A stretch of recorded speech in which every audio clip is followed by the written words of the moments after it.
नमस्कार. माझ्या चॅनलवर तुमचं पुन्हा एकदा मनापासून स्वागत आहे. आधीच्या काळात लग्न म्हटलं किंवा कोणताही समारंभ, त्यात वांग्याची भाजी आणि डाळ भाजी ही राहायचीच आणि ती खायला इतकी टेस्टी वाटायची. पण आता ते सगळं बघायलाच मिळत नाही. त्या प्रकारची डाळ भाजी म्हटलं तर लगेच तोंडाला पाणी सुटतं. तर चला तर मग आज आपण बघूया तीच टेस्ट देणारी डाळ भाजी, ती पण घरी. इथे आपण डाळ भाजी बनवत आहोत. त्यासाठी इथे मी एक जुडी पालक व्यवस्थित निवडून धुवून घेतली आहे आणि हिला आता आपण बारीक बारीक कट करून घेऊया. डाळ भाजी बनवण्यासाठी मी इथे मिक्स डाळ घेतलेली आहे. इथे मी 2 वाटी मिक्स डाळ घेतली आहे. जी तुमच्याकडे अवेलेबल असेल ती सगळी डाळ घेतली तरी चालेल, पण यात हरभऱ्याची डाळ ही जास्त आहे. आणि थोडेसे शेंगदाणे टाकून स्वच्छ धुवून आता आपण याला कुकरमध्ये याला शिजवून घेऊया. या डाळीत आपण कट केलेली पालक पूर्ण टाकूया. पालक आणि डाळ ही व्यवस्थित शिजल्या गेली पाहिजे इतपत आपण याला शिजवून घेऊया. इथे मी कुकरमध्ये थोडं पाणी घालून त्यावर हे कुकरचं भांडं ठेवून आता आपण याला बंद करून एक 3 ते 4 विसल काढून घेऊया.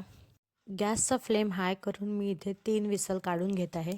त्यानंतर गॅसचा फ्लेम आपण मंद करून परत याला 5 ते 10 मिनटं होऊ देऊया, म्हणजे की डाळ व्यवस्थित शिजल्या जाईल. इथे बघू शकता तुम्ही प्रेशर रिलीज झालं आहे. तोपर्यंत आपण फोडणीला लागणारे साहित्य बघू. इथे मी 5 ते 6 लसूण पाकळ्या, 2 हिरव्या मिरच्या, 1 टोमॅटो आणि 1 कांदा व्यवस्थित बारीक चॉप करून घेतला आहे. चला तर मग आता आपण भाजीला फोडणी देऊया.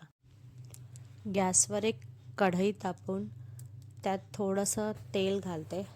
2 चम्मच इथे मी तेल वापरते. तेलाला अगदी कडकडीत गरम होऊ देऊया. त्यानंतर आपण यात घालूया राई. राई तडतडली की लगेच आपण टाकूया जिरं. राई जिरं हे व्यवस्थित झालं की यात आपण घालूया सुकी 1 लाल मिर्च, 1 तेजपत्ता. त्यानंतर आपण यात घालूया बारीक कट केलेला लसण इथे थोडं जास्त वापरायचं आहे, त्यामुळे टेस्ट आणखीनच वाढतो. लसण छान गोल्डन ब्राऊन झालं की त्यानंतर आपण यात ॲड करूया कांदा आणि कट केलेली मिरची. कांदा आणि मिरची व्यवस्थित आपण परतून घेऊया. कांद्याला आपल्याला थोडंसं गोल्डन ब्राऊन करायचं आहे. त्यानंतर इथं मी घातला आहे आलं लसणाचा पेस्ट, तेही मिक्स करून घेऊ. नंतर आपण यात बेसिक मसाले घालणार आहोत. थोडीशी कस्तुरी मेथी, चिमूटभर हिंग घातल्यामुळे भाजीला एक छान सुगंध येतो, त्यामुळे आपण ते चिमूटभर हिंग घालूया. याला व्यवस्थित मिक्स झालं की यानंतर आपण यात घालूया थोडंसं बेसन पीठ. हे अगदी पोह्याच्या चम्मचनी 1 ते 1.5 चम्मच आहे. हे बेसन आपण व्यवस्थित परतून घेऊया. बेसन यातला एक सिक्रेट इन्ग्रेडियंट आहे, त्यामुळे डाळभाजी ही व्यवस्थित एकसारखी होईल. यानंतर आपण टाकूया याच्यात थोडीशी हळद पावडर, 1 चम्मच धनेपूड, 1 चम्मच गोडा मसाला. त्यानंतर टाकूया आपण यात लाल तिखट.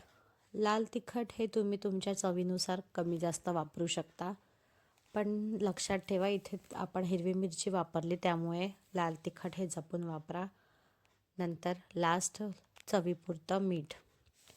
यानंतर आपण याला व्यवस्थित मिक्स करून घेऊ. हे मिक्स झालं की यात आपण कट केलेला टोमॅटो ॲड करणार आहोत. टोमॅटोला पण व्यवस्थित कुक करून घेऊया. जोपर्यंत की हे सॉफ्ट होत नाही तोपर्यंत आपण याला शिजवून घेऊया. इथे हा मसाला रेडी आहे. याला आपण झाकून आता एक 5 मिनटं वाफेवर शिजवून घेऊ. चला आपण आता चेक करूया. तुम्ही इथे बघू शकता टमाटर किती छान सॉफ्ट झालेले आहे आणि तेल पण वर आलेलं आहे. आता आपण याच्यात सोडूया जे आपण शिजवून घेतलेलं डाळ आणि पालक, ते आपण आता याच्यात पूर्ण टाकूया. डाळ आणि पालक हे आधीच व्यवस्थित शिजल्यामुळे याला जास्त काही शिजवायची गरज पडत नाही. बस एक उकळी आली की आपली भाजी रेडी आहे. इथे सगळं आपण डाळ पालक व्यवस्थित टाकून याला मिक्स करून घेऊ. बघू शकता इथे दिसायला किती सुरेख दिसतंय हे. पालकचा हिरवा रंग आणि डाळीचा पिवळा असा एक सुंदर कलर दिसतोय. आपण यात आता ॲड करूया पाणी. जितपत तुम्हाला डाळभाजी ही पातळ हवी तितपत तुम्ही याच्यात पाणी ॲड करा. आता आपण याला झाकून एक उकळी येऊ देऊ. इथे बघा मी झाकून भाजी शिजवलेली आहे. याला आपण उकळी आलेली आहे. यात आता आपण घालूया एक अर्ध्या लिंबाचा रस. लिंबाच्या रसामुळे भाजीचा टेस्ट बॅलन्स होतो. एक आंबट तिखट अशी चव येते, त्यामुळे भाजीचा टेस्ट आणखी वाढतो.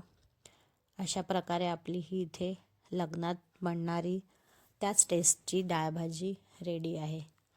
कोथिंबीर घालून सर्व करूया. माझी रेसिपी आवडली असेल तर माझ्या चॅनलला लाईक, शेअर आणि सबस्क्राईब करा. म्हणजेच अशा नवनवीन रेसिपी मी तुमच्यासाठी घेऊन येत राहील. बाय.